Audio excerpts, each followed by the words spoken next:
নমস্কাৰ বন্ধু বান্ধৱীসকল Dimple Patgiri education YouTube চেনেলটোলৈ আপোনালোক সকলোকে স্বাগতম জনাইছোঁ। আজিৰ এইটো ভিডিঅ'ত আমি আলোচনা কৰিম অসমীয়া চলচ্চিত্ৰ জগতৰ ওপৰত। ভালেকেইটা ইম্পৰ্টেণ্ট কুৱেশ্যন আৰু এনচাৰ ইয়াতে লৈ আহিছোঁ।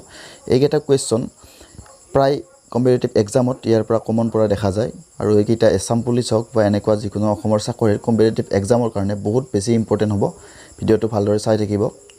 তো আহক আজিৰ ভিডিঅ'টো আমি আৰম্ভ কৰোঁ।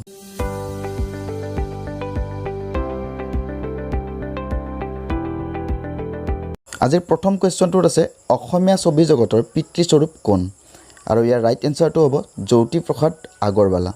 নেক্সট কুৱেশ্যনত আছে প্ৰথম অসমীয়া চলচ্চিত্ৰ ষ্টুডিঅ'ৰ নাম কি আৰু এই ষ্টুডিঅ'টোৰ নাম হৈছে তেজপুৰত 1934 চনত প্ৰতিষ্ঠিত হৈছিল চিত্ৰবন। নেক্সট কুৱেশ্যন অসমৰ প্ৰথম বোলছবি কোনখন আৰু ইয়াৰ ৰাইট এনচাৰটো হৈছে জ্যোতিপ্ৰসাদ আগৰৱালা জয়মতী 1935 চনত ৰিলিজ হৈছিল। নেক্সট কুৱেশ্যন আছে প্ৰথম অসমীয়া গ্ৰামোফোন ৰেকৰ্ডৰ শিল্পী কোন আৰু ইয়াত ৰাইট এনচাৰটো হ'ব প্ৰফুল্ল চন্দ্ৰ বৰুৱা। নেক্সট কুৱেশ্যন প্ৰথম অসমীয়া ওংকথাধৰ্মী চলচ্চিত্ৰ কোনখন আৰু ইয়াত ৰাইট এনচাৰটো হ'ব doctor Bezbaruah. Next question Joymoti চলচ্চিত্ৰত জয়মতীৰ চৰিত্ৰত কোনে অভিনয় কৰিছিল আৰু ইয়াৰ ৰাইট এনচাৰটো হ'ব আইদেউ সন্দিকৈ। প্ৰথম অসমীয়া হাস্যৰসাত্মক চলচ্চিত্ৰ কোনখন ইটো সিটো বহুতো। নেক্সট কুৱেশ্যন প্ৰথম অসমীয়া শিশু চলচ্চিত্ৰৰ নাম কি আৰু ইয়াৰ ৰাইট এনচাৰটো হ'ব অবুজ বেদনা। নেক্সট কুৱেশ্যন জ্যোতিপ্ৰসাদ আগৰৱালাই নিৰ্মাণ কৰা দ্বিতীয় চলচ্চিত্ৰ কোনখন আৰু ইয়াত ৰাইট এনচাৰটো হ'ব ইন্দ্ৰমালতী। এইখন ৰিলিজ হৈছিল 1939 চনত।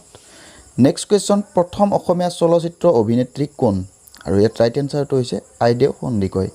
নেক্সট কুৱেশ্যনত আছে সত্যজিৎ ৰায়ৰ দ্বাৰা পৰিচালিত অশনি সংকেতত অভিনয় কৰা অসমৰ একমাত্ৰ অভিনেত্ৰীগৰাকী কোন আৰু ইয়াত ৰাইট এনচাৰটো হ'ব চন্দ্ৰা নাথ।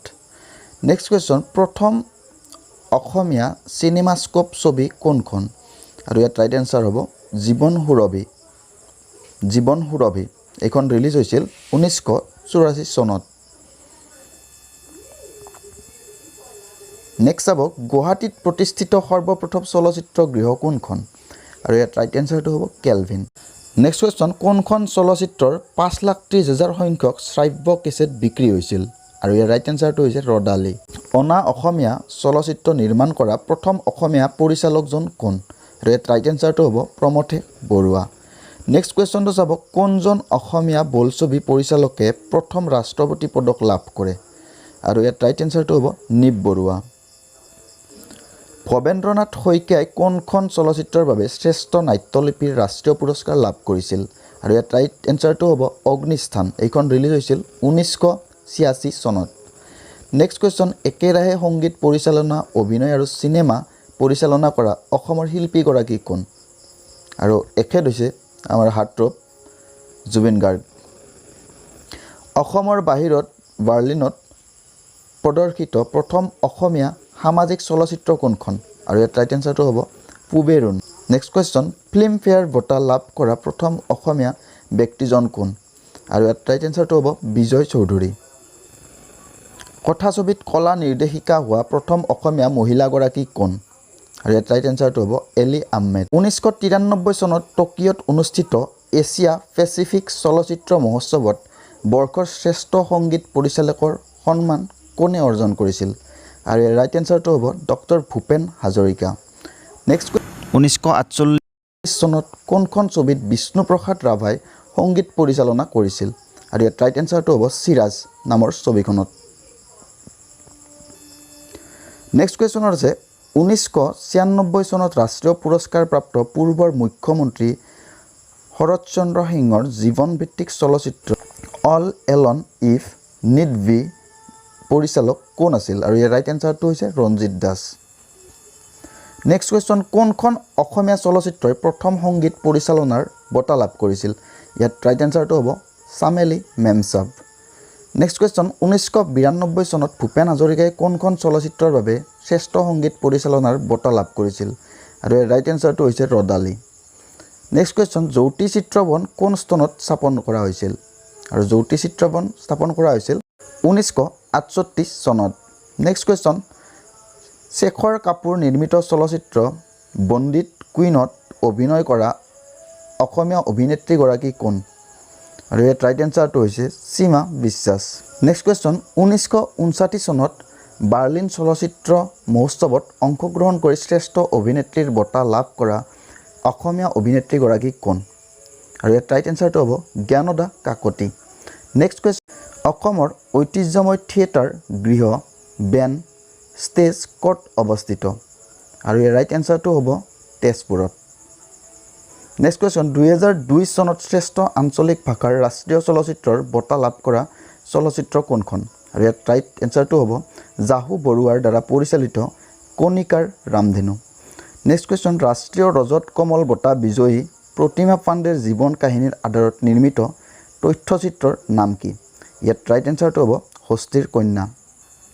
নেক্সট কোৱেশ্চন অসমীয়া চলচ্চিত্ৰৰ প্ৰথম পৰিচালক কোন আৰু ইয়াত ৰাইট এনসাৰটো হ'ব প্ৰমথেশ বৰুৱা নেক্সট কোৱেশ্চন যোগ্যতাৰ প্ৰমাণপত্ৰ পোৱা প্ৰথম অসমীয়া চলচ্চিত্ৰ কোনখন আৰু ইয়াত ৰাইট এনসাৰটো হ'ব মৰিচিকা এইখন আহিছিল 1972 চনত নেক্সট কোৱেশ্চন গুৱাহাটী দূৰদৰ্শন যোগে সম্প্ৰচাৰিত প্ৰথম অসমীয়া চলচ্চিত্ৰ কোনখন আৰু ইয়াৰ ৰাইট এনসাৰটো হ'ব বৃষ্টি 1947 চনত আহিছিল নেক্সট কোৱেশ্চন প্ৰথম অসমীয়া ডাউট চলচ্চিত্ৰ কোনখন আৰু ইয়াত ৰাইট এনসাৰটো হ'ব ভাগ্য প্ৰথম অসমীয়া ৰঙীন চলচ্চিত্ৰ কোনখন ইয়াত ৰাইট এনসাৰটো হ'ব ভাইটি নেক্সট কোৱেশ্চন স্বৰ্ণকমল বঁটা বিজয়ী প্ৰথম অসমীয়া চলচ্চিত্ৰ কোনখন আৰু ইয়াত ৰাইট এনসাৰটো হ'ব হালধীয়া চৰাই বাওধান এইখন আহিছিল 1987 চনত নেক্সট কোৱেশ্চন 1996 চনত ছিংগাপুৰত অনুষ্ঠিত চলচ্চিত্ৰ মহোৎসৱত কোনজন অসমীয়া অভিনেতাক কোনখন চলচ্চিত্ৰৰ বাবে শ্ৰেষ্ঠ অভিনেতাৰ পুৰস্কাৰ প্ৰদান কৰা হৈছিল বিষ্ণু খাৰগৰীয়াক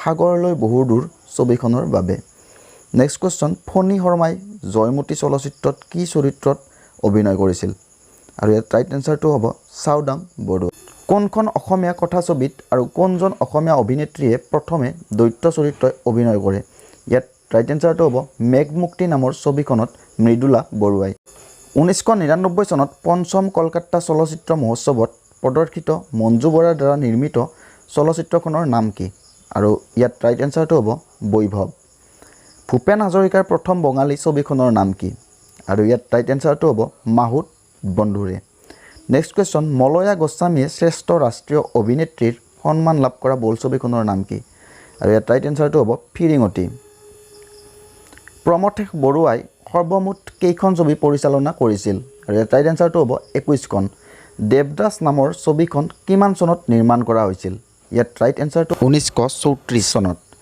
নেক্সট কোৱেশ্চন দীনবন্ধু কথা ছবিখন কোনে পৰিচালনা কৰিছিল আৰু ইয়াত ৰাইট এনসাৰটো হ'ব মুনিন বৰুৱা নেক্সট কোৱেশ্চন 1955 চনত ৰাষ্ট্ৰীয় আঞ্চলিক বঁটা লাভ কৰা ছবিখন কি ৰাইট এনসাৰটো হ'ব পিয়লি ফুকন